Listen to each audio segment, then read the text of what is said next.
I step silently from the paths and find Ash pacing. I watch him for a few moments, taking him in fully for the first time tonight. Broader shoulders, the angles of his face more defined.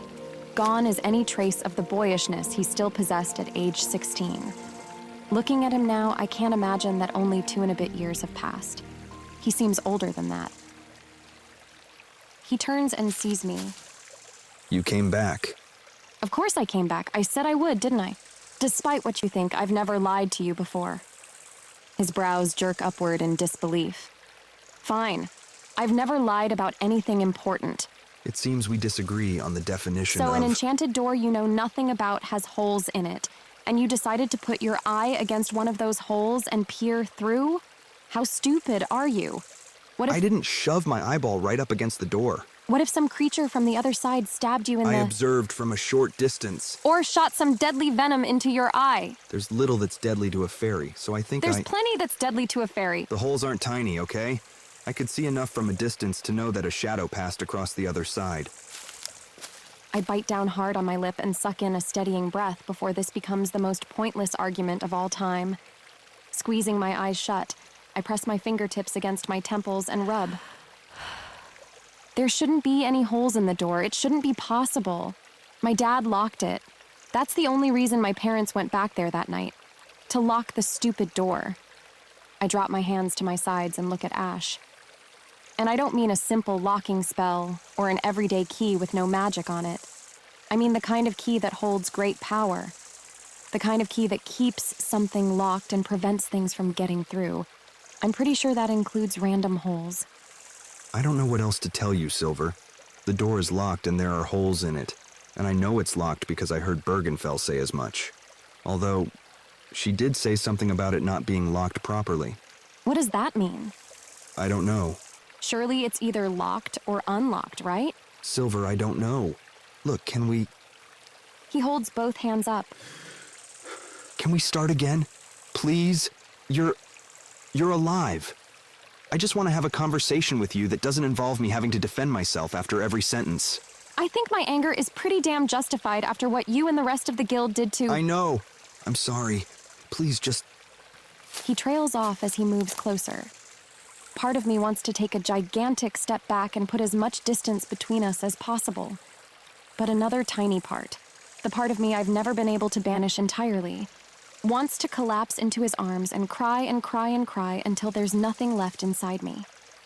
He holds my gaze, his eyes reflecting the light of the magical forest around us, and I can't look away. Can we please just talk? I manage to break eye contact.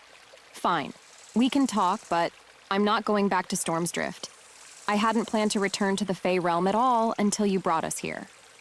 I look around at all the blossoms and leaves that glow different colors. I've never seen anything like it in the human world. It's weird being here.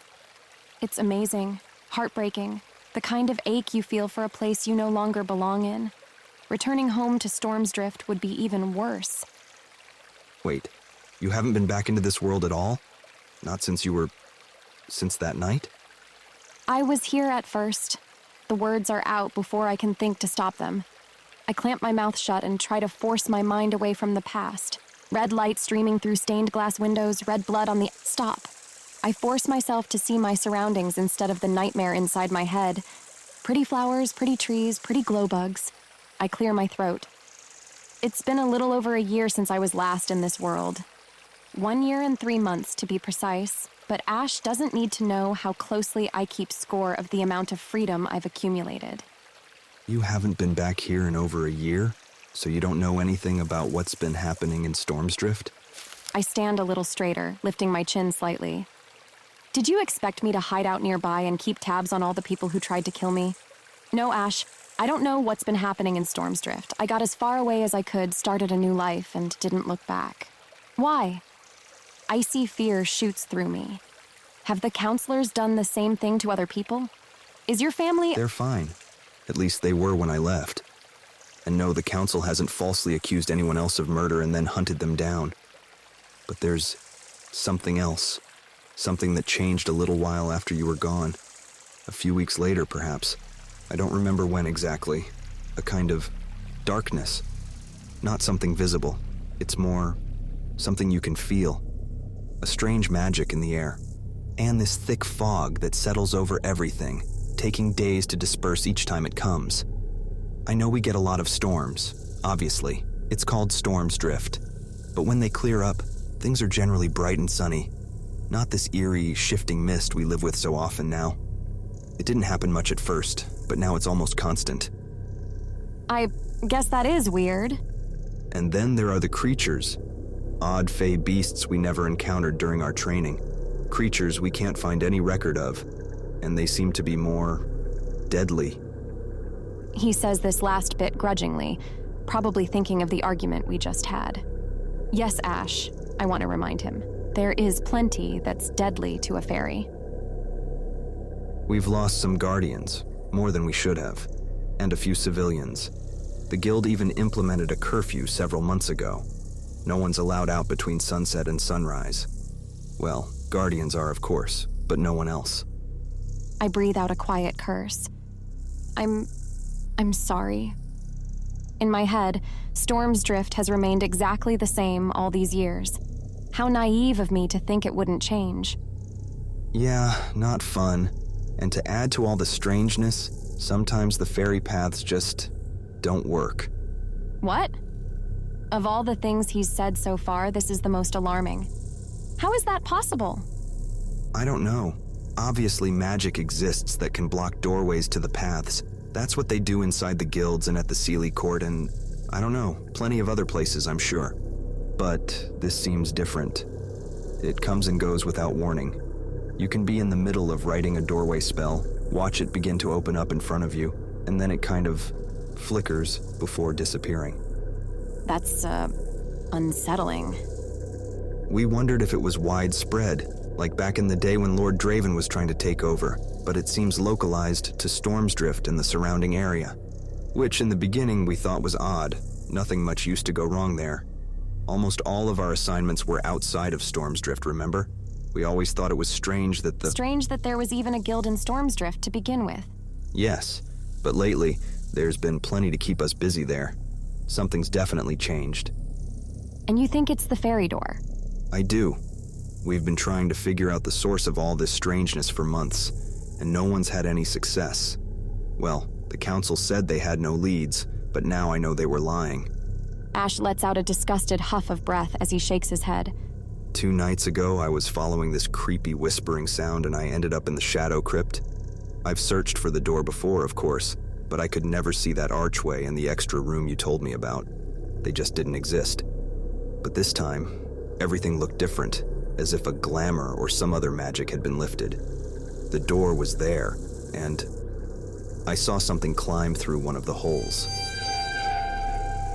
There's something about the way he says those last few words that sends a shiver across my skin. Something? I'm not entirely sure I want to know the details. He looks past me, frowning. I suppose climb isn't really the correct term.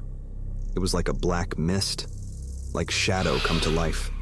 It poured itself through the hole and took form once it was on the crypt side of the door. It reached almost to the ceiling once it was upright. It stood on 2 hind legs, 2 arms, each ending in long claws, a snout that protruded forward with bared teeth, and its skin seemed kind of leathery. Ash is right. Based on his description, this doesn't sound like any fey creature I remember reading about or facing in the wild. That's creepy. Ash's eyes move back to mine. It didn't get very far. There were 2 counselors, Bergenfell and Poppywood, standing on either side of the door. They killed it the moment it took form. It was after that, while they were staring down at this dead monster, that I heard your name from the other side of the door. This time the shiver crawls all the way up my neck and into my hair. Ash continues, looking past me again with unfocused eyes, as if watching the scene play out across his mind. Poppywood commented that he didn't know any Acela, and Bergenfell said, Acela is Silverwren's real name.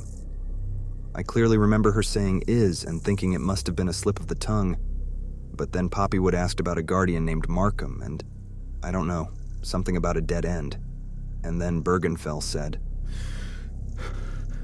she said no? It's definitely Silver Wren. I've sent Markham to finish her off tonight. Ash shakes his head, returning his gaze to me. I was so... I don't even know. I don't have the words to describe what I felt. I don't remember exactly what happened, but suddenly I was on my knees, and I must have said something or made some kind of sound, because that's when they discovered me.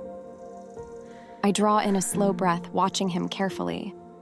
I'm almost certain he's telling the truth, but what if I'm wrong? What if he's in on the council's plans, whatever they may be? My parents died to make sure that door was locked, and no counselor ended up with the key. I can't let them down now just because my silly heart wants to trust Asher Blackburn again. So they tried to kill you? Yes. I don't remember how I fought them off. My brain was in shock. I must have acted purely on instinct. All I could think was that I had to know if it was true. I had to know if you were still alive. He's staring so intently at me that I have to look away. I desperately want to believe everything he's saying, but those final moments of my parents' lives are stamped too firmly on the inside of my mind for me to forget. Don't ever come back here. Don't ever let them get the key. Even if Ash is telling the truth, I can't let him drag me back to Storm's Drift. I left immediately. Didn't even go home. Well, I stopped at the guild and stole a few of those indigo bell seeds, the ones that are traceable for a few hours. I found Markham leaving his office, and I dropped one down the back of his jacket. Used that to track him after he left the guild. I followed him all the way to the fighting ring inside the Gilded Canary before he noticed me. I tried to pretend Bergenfell had sent me, that she'd told me to help him, but I guess my expression must have given me away when he said... I raise a brow. When he said... When he said, I don't need help torturing the key's location out of her and then killing her. My pulse quickens, a steady rhythm thrumming in my ears. I'd like to see him try.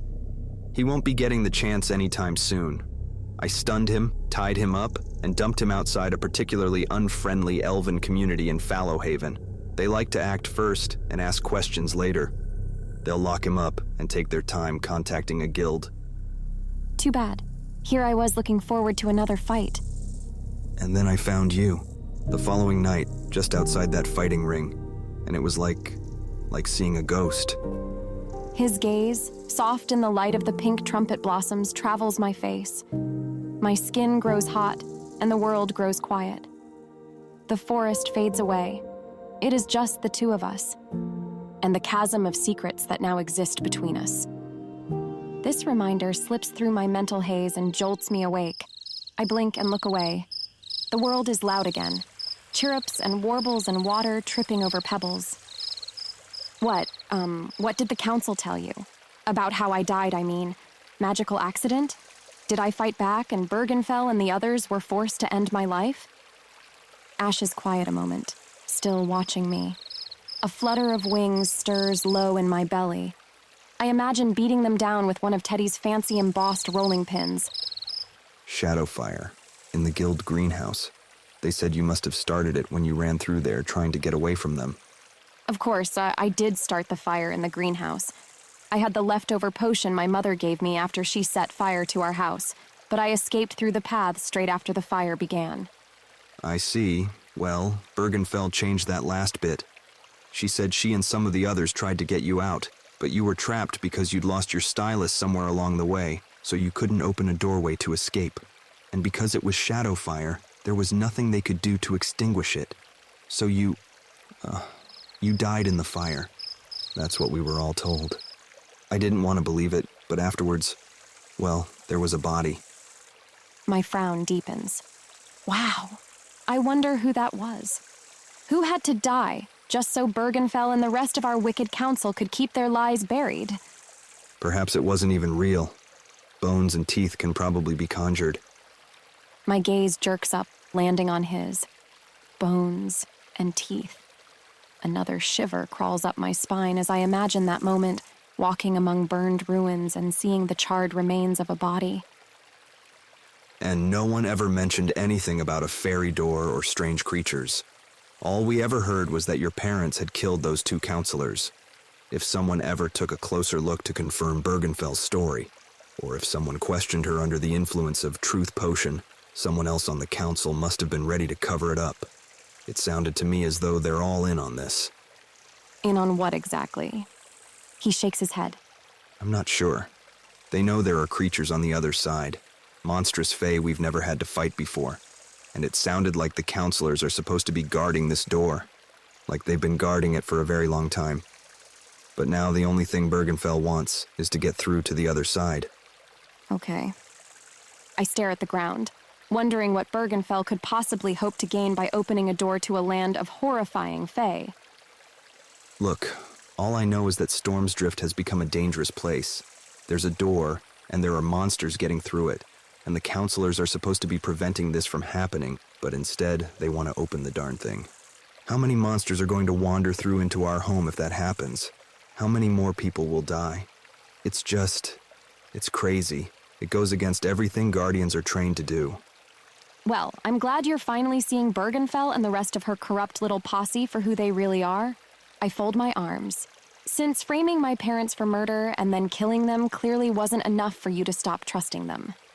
His gaze is hard now as he stares me down.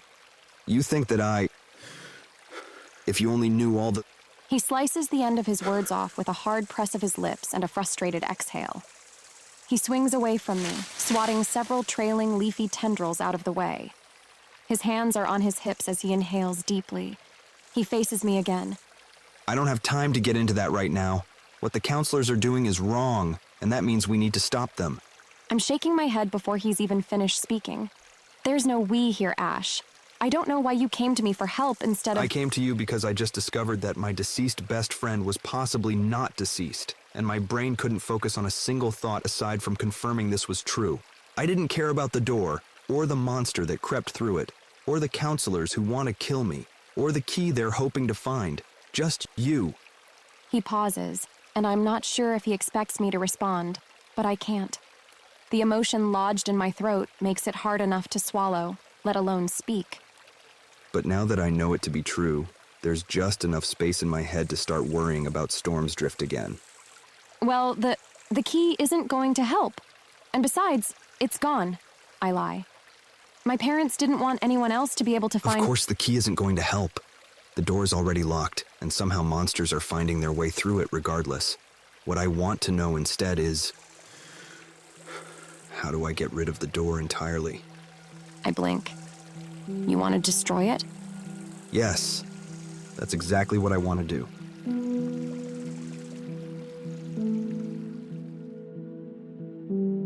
From Storm and Shadow by Rachel Morgan continues in Chapter 5.